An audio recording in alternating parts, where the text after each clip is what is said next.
stood in the center of the Galactic Council chambers. His hands were shaking, but he kept them behind his back where no one could see. Around him, the representatives of 40 different alien species sat in their floating chairs. Some had scales, some had fur, some were just clouds of gas in special containers. All of them were looking at him with the same expression: boredom. "Ambassador," said from his high seat. His voice came out as a hiss through his reptilian mouth. "You have presented this petition 50 times now. The answer remains the same: no." Took a deep breath. 80 years. That was how long humans had been part of the Galactic Council. 80 long years of being treated like children, like servants, like tools that could be used and put away when no longer needed. "Humanity has given everything to this council," said. His voice was steady now. "We have built your stations, we have fought in your wars, we have saved your people from diseases and disasters. We ask only for what we deserve: full membership, equal voting rights." Myra's clicked her mandibles together. It was the insect species' way of laughing. "Ambassador, your species is young. You have been in space for barely 200 years. Some of us have been traveling the stars for 10,000 years. You must understand your place." Jenna Park sat in the observer section. She was the chief human negotiator, and she had heard these words too many times. She looked at the data pad in her hands. On it were the numbers. The real numbers that the council never wanted to talk about. Humans made up 3% of the galactic population, but they built 60% of all new stations. They grew 40% of the food. They staffed 70% of all hospitals. They fought on the front lines of every war while the senior species gave orders from safe command centers. And still they had no vote, no voice, no respect. "We understand our place very well," said quietly. "Perhaps better than you do." Leaned forward. "What does that mean, human?" Reached into his pocket and pulled out a small device. He pressed a button. Behind him a hologram appeared. It showed every human colony, every human station, every human ship in the galaxy. There were thousands of them, tiny lights scattered across the star map. "This is humanity's contribution to the galaxy," said. "Every light is a place where humans work, where humans live, where humans give their sweat and blood to build something greater than themselves." He pressed the button again. One by one, the lights started to turn red. "What is this?" Myra's demanded. "This is humanity's withdrawal," said. "Effective immediately, all human personnel are being recalled. All human facilities are being shut down. All human contracts are being terminated. We are leaving." The chamber erupted in noise. Aliens shouted in 100 different languages. Slammed his clawed hand on the desk. "You cannot do this," he roared. "You have agreements, contracts, obligations." "We have been junior members for 80 years, said. His voice cut through the chaos. "Junior members can leave whenever they want. You wrote that rule yourselves." Jenna stood up from her seat. She walked to stand beside. Together they faced the council. "We gave you 50 chances," Jenna said. 50 opportunities to do the right thing, to treat us as equals. You laughed at us every time. So now we are doing what any self-respecting species would do. We are walking away." His eyes narrowed. "You will fail. You need us. You need our technology, our trade routes, our protection. You will come crawling back within a year, begging to return." Smiled. It was not a happy smile. "We will see." He and Jenna turned and walked toward the exit. Behind them, the council members were already arguing among themselves. Some thought it was a bluff. Others thought humans were too stupid to survive on their own. None of them took it seriously. In orbit around Nexus Prime Station, Captain Lee sat in the command chair of the human diplomatic vessel, Resilience. He watched his screen as the two ambassadors walked out of the council building. "All stations, this is Captain Lee," he said into the communication system.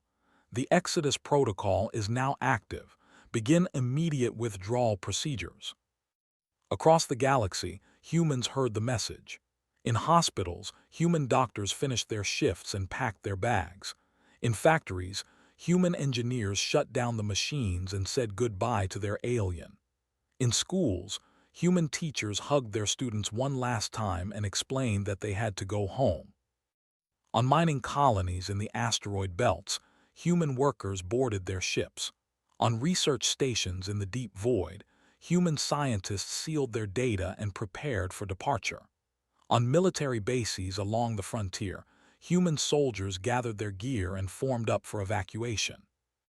It was the largest movement of people in galactic history. 600 million humans, all heading home. Back in the council chambers, Myra's turn too. Should we stop them? She asked. Waved a clawed hand dismissively. Let them go. They will learn. The galaxy is too big, too dangerous, too complex for such a primitive species. They will realize they need us. But in a small office deep in the station, an economist named was running numbers. He was a skinned being from a species that specialized in trade calculations, and what he was seeing made his blood run cold. The humans ran the power stations for 70 star systems. They operated the food distribution networks for 100 colonies. They maintained the computer systems that kept communications running. They staffed the medical centers that treated cross-species diseases. No, whispered to himself, they do not need us, we need them. He tried to send a message to the council, but they were too busy celebrating.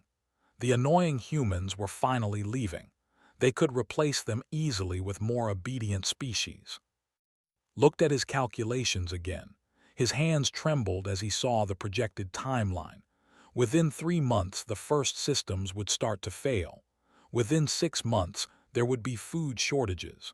Within a year, the entire galactic economy would collapse. He ran to the council chambers, but the session had already ended. They had gone to their quarters, laughing about the foolish humans. On Earth, in the rebuilt city of New Sol, billions watched the return broadcasts. They saw their people coming home from every corner of the galaxy. There were tears and joy and relief. But there was also determination. They had built so much out there, they had given so much, and it had meant nothing to the ones they served. Never again, they told themselves. Never again would they beg for acceptance. Never again would they accept being treated as less than equal. The galaxy had made its choice. Now humanity would make theirs. And in the cold darkness of space, the last human transport ship crossed the boundary of council space. Behind them, the aliens celebrated their departure. They had no idea what they had just lost. 3 months had passed since the humans left, was overseeing the final evacuation of New Sol Colony. It had been a beautiful place once. Humans and aliens living together, building something new on the edge of explored space. Now it was being abandoned. How many are left? She asked her assistant. Just us, he replied. The last transport leaves in 2 hours. Walked through the empty streets one last time. The buildings stood silent. The gardens she had helped plant were starting to wilt. No one was left to water them. She felt a deep sadness in her chest, but also something else. Relief. Pride. They had built this place with their own hands, and they would build again somewhere else. Somewhere they would be respected. At the spaceport, alien residents watched the last humans board their ship. Some of them cried. They had lived alongside humans for decades. They had been friends, neighbors, and family. But when the vote came to make humans equal members of the council, these same aliens had stayed silent. A merchant approached. Please, he said, do not go. Who will maintain the fusion reactors? Who will teach our children mathematics? Who will heal our sick? Looked at him with tired eyes. You should have thought of that before. Across the galaxy, the same scene repeated thousands of times. Human colonies were evacuated. Human workers left their posts. Human expertise disappeared overnight. Han stood in the control room of the Terran Industrial Complex. It was the largest power generation facility in 3 sectors. He had designed it himself 20 years ago. Now he was shutting it down. "Are you sure about this?" asked his alien supervisor for the past decade. "This station powers 14 worlds. Billions of people depend on it." "Then you should have trained your own people to run it," said. His fingers moved across the control panel. "I offered to teach anyone who wanted to learn. No one ever came." "But we did not think we would need to know," said weakly. "Exactly," replied. He initiated the shutdown sequence. "You did not think. You just assumed humans would always be here doing the hard work, taking the dangerous jobs, keeping everything running. You assumed wrong." The massive fusion cores began to spin down. Emergency lights flickered on. Picked up his bag and walked toward the exit. Behind him, frantically pressed buttons, trying to reverse the shutdown. But the system was locked. Only someone with this level of expertise could restart it now. And all the experts were leaving. On the agricultural world of Prime, the situation was even worse. The collective had conquered 36 worlds, but their insect biology made them poor farmers. Their worlds had been dying until human agronomists arrived, and her team had developed new soil treatments, new irrigation systems, and new crop varieties. In 20 years, they had turned barren worlds into gardens. Now stood in her laboratory for the last time. She looked at the plants she had been growing, experimental strains that could feed billions. "Take them," her assistant begged. "Take the seeds, the data, everything, but leave us the knowledge, please." Shook her head. "I tried to share the knowledge. I wrote reports. I held classes. I offered to train anyone who wanted to learn. Do you know how many attended my classes?" The assistant looked down at the floor with all 6 of his eyes. "0, said softly. "Not one, because you saw us as servants, not teachers. You wanted the results of our work, but you did not want to learn from us." She picked up a small case containing her most precious samples. The rest she left behind. Without proper care, the plants would die in weeks. The agricultural system would collapse in months. "You could have been our partners," said as she walked out. "Instead, you chose to be our masters. I hope you learn from this." At the Frontier General Hospital, the situation was reaching critical levels. The hospital treated thousands of species, each with different biology, different diseases, and different medical needs. Only human doctors had developed the universal medical protocols that could handle such diversity. The head of the hospital, unnamed, watched as the last human medical staff packed their equipment. "You are killing people by leaving," he said accusingly. Dr. Borashin turned to face him. Her eyes were hard. "No, you killed people by treating us as disposable. We humans developed these techniques. We humans spent decades learning about every species in the galaxy. We humans worked triple shifts during the plague outbreaks. And when we asked for equal status, what did you say?" "Said nothing. You said we were too young, too inexperienced, too inferior," Bora continued. "So now you can handle things yourselves, with all your superior experience." She walked out of the hospital. Behind her, alarms started to sound. A patient was crashing and no one knew how to save them. The human staff would have known, but the human staff was gone. In the council chambers on Nexus Prime was starting to understand the scope of the problem. Reports flooded in from every sector. Power failures, food shortages, medical emergencies, communication breakdowns, trade route collapses. "This is temporary," he insisted to the other. "We will adapt. We will find replacements." Myra's clicked her mandibles nervously. The humans were integrated into every system. They were not just workers. They were the links that connected everything. Without them, the network is failing. "Then we will rebuild the network," shouted. "With what?" asked quietly. "We have the technology, yes, but do we have the knowledge? The humans built things we barely understand. They solved problems we did not even know existed. They made the complex look simple." A military officer entered the chamber. "We have a situation. The Void Marauders are attacking the 7th frontier. We need to respond." "Send the defense fleet," ordered. Sir, the defense fleet is experiencing problems. The tactical systems are malfunctioning. The maintenance crews were mostly human, and the tactical advisors, they were all human. Felt something cold settle in his stomach. What are you saying? I am saying we do not know how to fight without them, sir. The humans developed all our current tactics. They trained our soldiers. They maintained our weapon systems. Without them, we are. The officer paused, choosing his words carefully, vulnerable.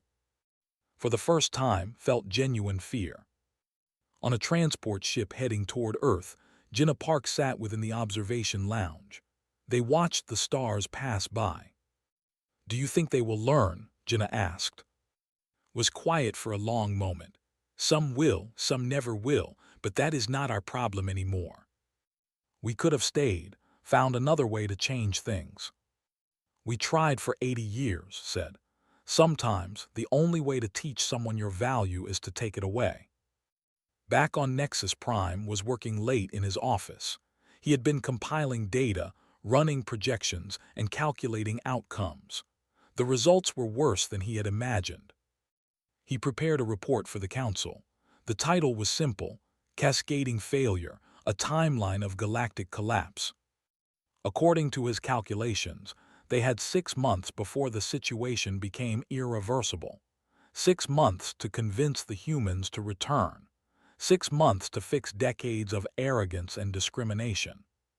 He sent the report to every. He marked it urgent. He flagged it critical. Only 3 of them bothered to read it. And by then, it was already too late to stop what was coming. 1 year had passed since the humans left. The galaxy was falling apart. Stood in the emergency session of the Galactic Council. Around him, the representatives no longer sat calmly in their chairs. They shouted. They argued. They blamed each other. The carefully maintained order of 10,000 years was crumbling. 3 wars, Myers was screaming. 3 separate wars have broken out in the past 6 months. The humans always mediated our disputes. They were neutral. They were fair. Now we have no one to keep the peace. The 7th frontier has fallen, Admiral reported. His voice was heavy with defeat. The Void Marauders have taken 14 systems. Our fleet cannot stop them. Slammed his claws on the desk. How is that possible? We have thousands of ships. Ships that do not work properly, replied. Our tactical systems are failing. Our weapons are not maintained correctly. Our soldiers do not know how to adapt to new threats. The humans taught us strategy. The humans kept our technology running. The humans trained our forces in flexible thinking. Without them, he trailed off. From the Empire stood up. His people were reptilian and proud. My worlds are starving. The trade routes through the Scylla Nebula are closed. No one dares to fly them anymore. The humans flew those routes, said quietly. Only humans. The rest of us thought it was too dangerous. They were reckless, they shouted. No, replied. They were brave. They were skilled. And they were willing to take risks to help others. We called it reckless because we did not understand how they did it.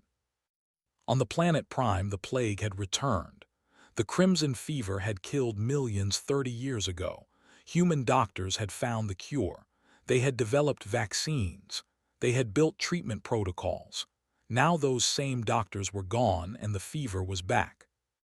Sat in her laboratory on a human colony ship, far beyond the galactic rim. She had been one of the lead researchers on the Crimson Fever project. Her communications console beeped. It was a message from Prime. Doctor, this is Chief Medical Officer. I know you have left the council space, but I am begging you. The fever has returned. Thousands are dying every day. We have tried to replicate your cure, but it does not work. Please help us. Stared at the message for a long time. She remembered the faces of the people she had saved.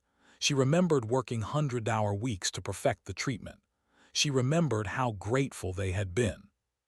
She also remembered standing in the council chambers, watching as the representative voted against human membership. They are not ready, he had said. Recorded a response. Chief Medical Officer, I sympathize with your situation. However, the cure you're trying to replicate is incomplete. The full formula requires a specific understanding of both and human biology. It requires years of cross-species medical training. It requires equipment that only human medical facilities possess. We tried to teach this to your people. We offered training programs, shared research opportunities, and collaborative projects. Your government refused.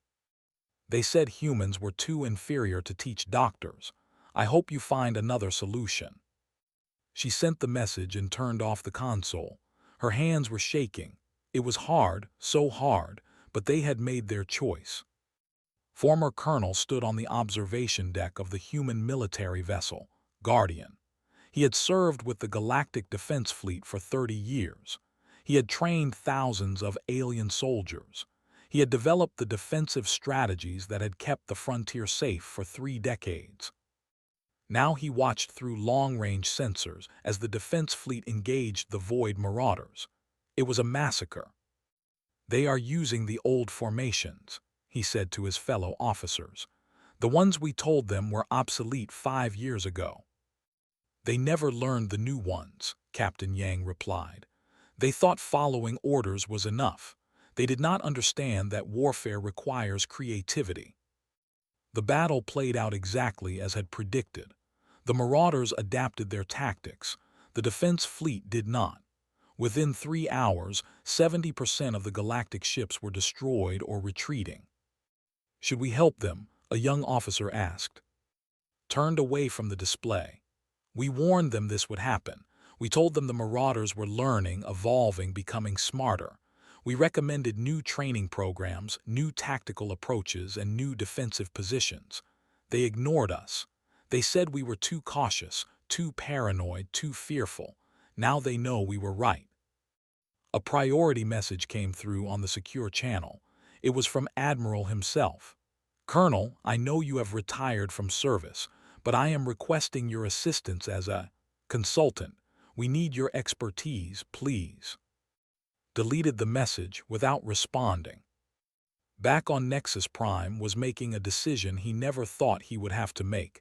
He was going to contact Earth, going to ask the humans to return, not as junior members, as equals. He prepared his message carefully. He would offer them everything they had asked for: full voting rights, equal status, representation on all committees. He would even apologize. It hurt his pride, but the alternative was watching civilization collapse. He sent the message to Earth. The reply came 3 days later. It was from Jenna Park, now serving as Earth's premier. Opened it with hope. Your message has been received and reviewed. However, we must decline your offer. You see, we have learned an important lesson over the past year. We do not need you. For 80 years, you convinced us that we were dependent on the galaxy, that we could not survive without your technology, your trade, and your protection. You were wrong. We are thriving on our own. We have explored new regions of space. We have developed new technologies. We have built new worlds. And we have done it all without your permission, your approval, or your interference. You offered us equality, but only when you needed us. That is not equality. That is desperation. We respectfully decline. Read the message 3 times, then he understood. The humans were not coming back. Not now, maybe not ever. Myers found him in his office an hour later. He was staring at the star map. So many systems in crisis. So many problems without solutions. What do? She asked. We learn, said quietly. We learn to do the things the humans did. We learn to fix our own machines. We learn to grow our own food. We learn to heal our own people.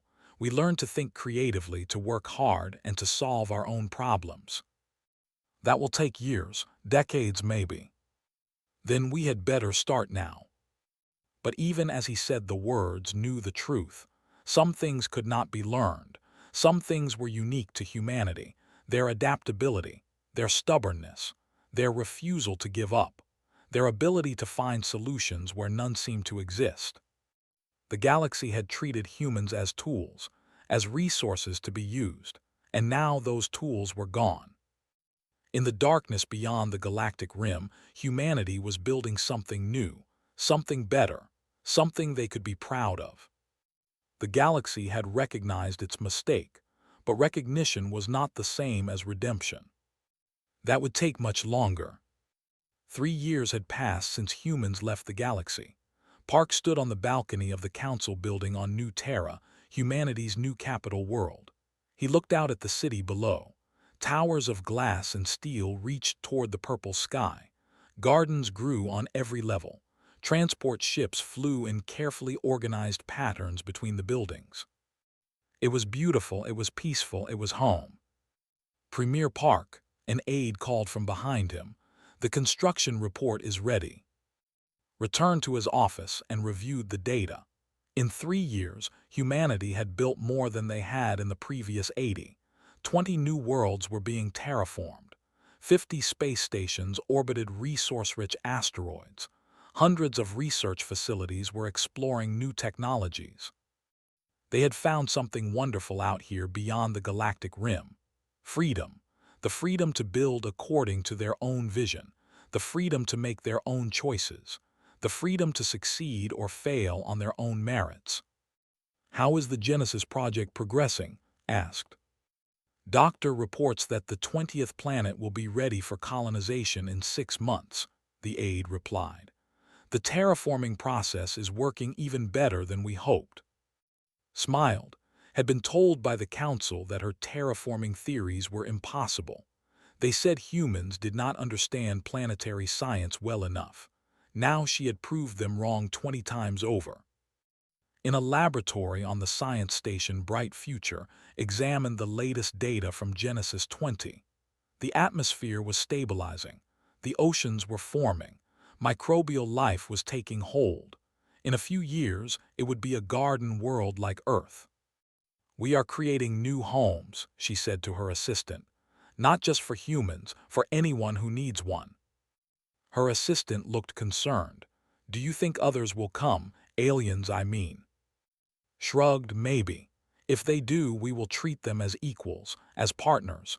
That is the difference between us and them." In the military sector, Captain Minu commanded the exploration fleet. His ships were pushing deeper into uncharted space, mapping new stars and discovering new wonders. Just last month, they had found something incredible. A region of space twice the size of Council territory. Hundreds of habitable worlds. Thousands of resource-rich systems. It was empty, waiting for them. "We have room to grow for 1,000 years, Minu told his crew. "Maybe more. The galaxy tried to keep us small. Out here we can become something great." But not everyone in human space was looking forward. Some still looked back. Now retired from active service, taught at the Diplomatic Academy. He trained the next generation of human ambassadors.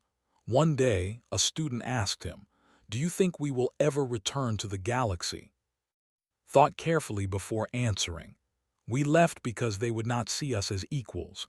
We left because they saw us as tools, not people. If we return someday, it will be on our terms. As equals, as partners. Never again as servants." The student nodded. "But what if they need our help? What if people are dying?" "That," said quietly, "is a question each of you will have to answer for yourselves." That question came sooner than anyone expected. One morning, alarms sounded at the outer defense perimeter. An alien ship had entered human space. It was damaged, leaking atmosphere and broadcasting a distress signal. Park was awakened in the middle of the night. "Sir, we have a situation."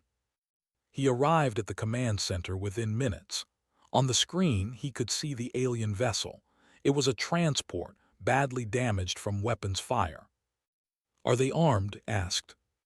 "No, sir. They appear to be refugees. Approximately 300 individuals aboard. Life support is failing." Looked at the faces around him. His advisors, his officers, his friends. They were all thinking the same thing. This was a test. The first test of who they had become. "Send rescue ships," ordered. "Bring them in." Some of his advisors protested. "Sir, they are from the species that voted against us every single time." I know, replied, but we are not them. We do not punish the innocent for the crimes of their leaders. We do not turn away those in need. That is what makes us different. That is what makes us better. The rescue operation took 6 hours. The refugees were brought to medical facilities, given food and water, and treated with kindness. Many of them wept. They had expected humans to turn them away. They had expected revenge. Instead, they found compassion.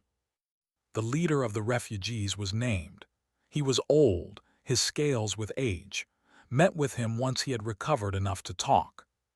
"Why did you help us?" asked. "My people voted against your membership. We called you inferior. We treated you terribly." "Yes," said simply, "but you did not. You were just trying to survive, just trying to protect your family. We do not blame the people for the failures of their leaders." Looked around the medical facility. It was clean, efficient, and advanced, more advanced than anything in council space. "You have built something wonderful here," he said, "something we could never build." "You could," replied, "if you were free to try, if you were not held back by the council's rigid thinking." Over the next weeks, more refugee ships arrived. Not many, just a trickle, but they came from different species, different worlds, all fleeing the chaos that had consumed the galaxy, the wars, the plagues, the famines, the collapse. Each time humans helped them. Each time the refugees could not believe it. They expected punishment. They found mercy. Visited one of the refugee centers. He spoke with the aliens there, learning their stories. One of them, a young named, approached him. "I was taught that humans were violent," said, "that you were dangerous and unpredictable, but you saved my life. Why?" Smiled sadly. "We are not violent, we are strong. We are not dangerous, we are protective. We are not unpredictable, we are adaptable." They could never tell the difference. The refugees began to talk among themselves. They sent messages back to the galaxy when they could.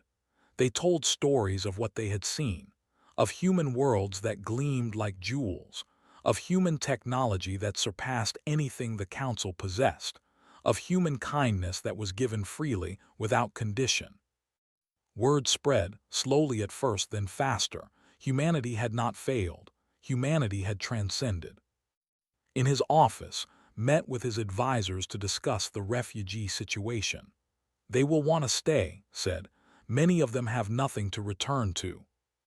"Then we will give them a choice," replied.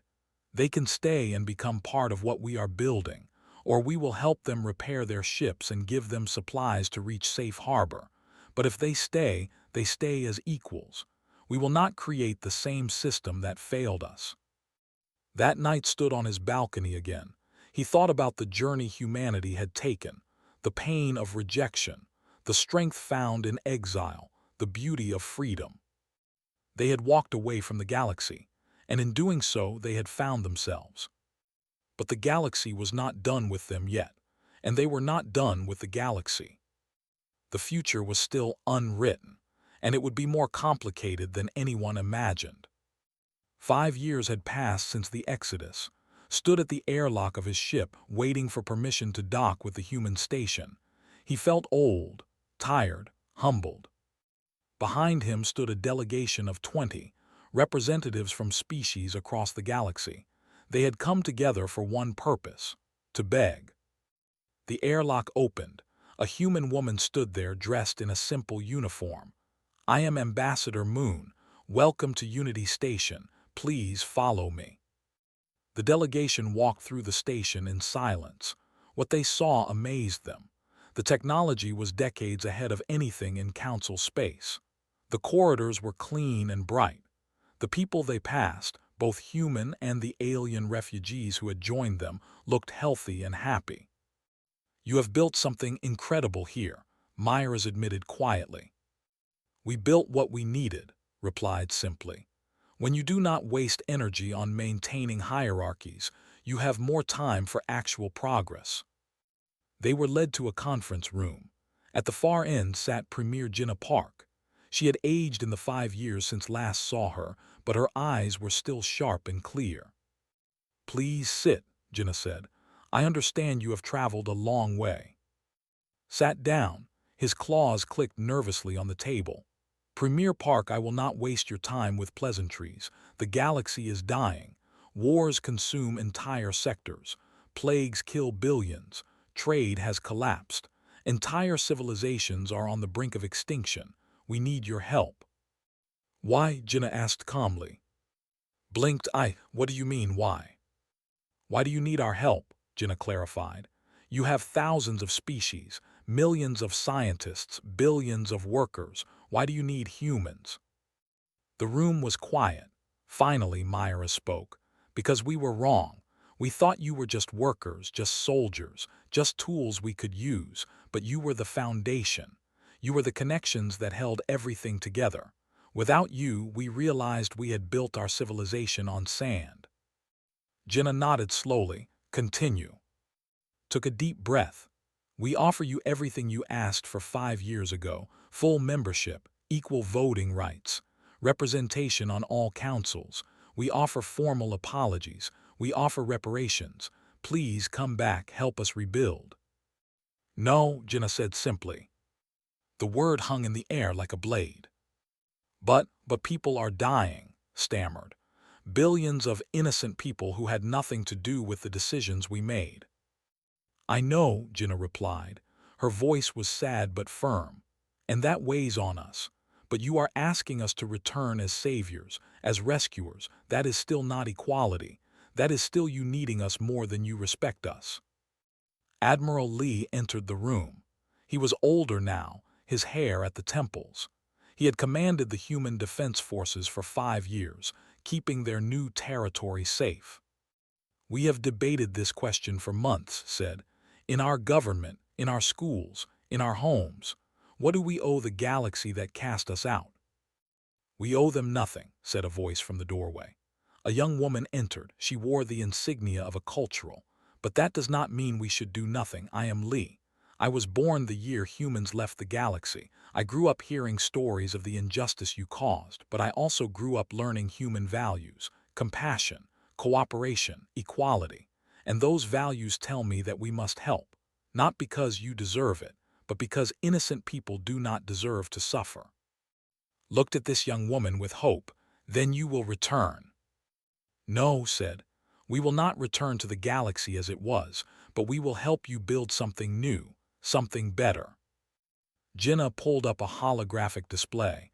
It showed a new treaty, a new agreement. This is the Galactic Accord of Equals. If you truly want our help, you must agree to these terms. Read through the document, his eyes widened. The accord required complete restructuring of the Council. All species would have equal representation, regardless of how long they had been in space. Exploitation of any species for labor would be illegal. Technology and knowledge would be shared freely. Wars of conquest would be forbidden. And most importantly, the Human Federation would remain independent, not part of the Council but allied with it, partners, not subjects. This will destroy everything we built over 10,000 years, Myra said. Yes, Jinnah agreed. It will destroy a system built on inequality and exploitation, and allow you to build something better, a true civilization, not just a hierarchy. They looked at each other. They had come here with power, with authority, with the pride of ancient species. Now they were being asked to give it all up. If we refuse, asked quietly. Then we wish you well, Jinnah said. We will continue to accept refugees. We will continue to grow. And in a few generations there will be nothing left of your council to save. The choice is yours. Stood up, he walked to the window and looked out at human space, at the ships flying past, at the stations gleaming in the starlight, at the future humanity had built without the council's permission. He thought about the past, about 10,000 years of tradition, about the pride of his species, about the way things had always been. Then he thought about the present, about the dying worlds, about the children starving, about the innocent suffering. And he thought about the future, about what could be built if they were brave enough to change. I will sign, he said. I cannot speak for all the council, but I will sign, and I will spend the rest of my life convincing others to do the same." One by one the others stood. One by one they agreed, not all of them. Some walked out, refusing to accept such terms, but enough stayed, enough agreed, enough chose to change. Over the next months, the accord was debated in council chambers across the galaxy. Some species rejected it outright. Others embraced it immediately. Most fell somewhere in between, torn between pride and survival. But slowly, gradually, the vote turned. The accord passed, not unanimously, not easily, but it passed. Humans returned to the galaxy, but not as they left. They returned as teachers, not servants, as partners, not tools. They brought their technology, their knowledge, and their skills, but they also brought their values. Lee led the cultural exchange programs. She taught aliens about cooperation, about equality, about the strength that came from diversity. Not everyone listened, but enough did. Admiral Lee worked with galactic military forces, teaching them the tactics that had kept human space safe. He found willing students among the younger generation of officers, those who had never known the old ways. Jenna Park divided her time between New Terra and the new council chambers. The station had been redesigned by human architects. It had no high seats, no positions of authority, just a circle of equals. 20 years later, attended the opening ceremony of the new council station. He was very old now, moving slowly with a cane, but his eyes were still bright. He watched as young humans and aliens worked together, building a new future. He watched as species that had once fought each other now cooperated. He watched as the galaxy slowly, painfully, learned to value equality over hierarchy. Was it worth it? Moon asked him. She was premier now, leading the human government. Thought about the question, about 80 years of rejection, about the pain of walking away, about the fear of the unknown, about the joy of building something new. Yes, he said finally. They needed to lose us to understand our worth, and we needed to leave to understand our own strength. Sometimes the only way forward is to walk away first. He looked up at the station, at the symbol of a new age, built on human principles, built on equality. They thought we needed them, said softly. They were wrong, but together we can build something neither of us could build alone. That is the true meaning of civilization. In the decades that followed, the galaxy transformed, not quickly, not easily, but genuinely. Wars decreased, cooperation increased, technology advanced, quality of life improved for all species. And at the center of it all were humans, not ruling, not commanding, but teaching, guiding, and inspiring, showing by example what was possible when you valued every person equally. The galaxy had made a mistake, a terrible, costly mistake, but they had learned from it. And humanity, in their compassion, had given them a second chance. Not because the galaxy deserved it, but because that was what humans did. They helped, they taught, they built bridges. It was what made them human, and now it was what would save the galaxy.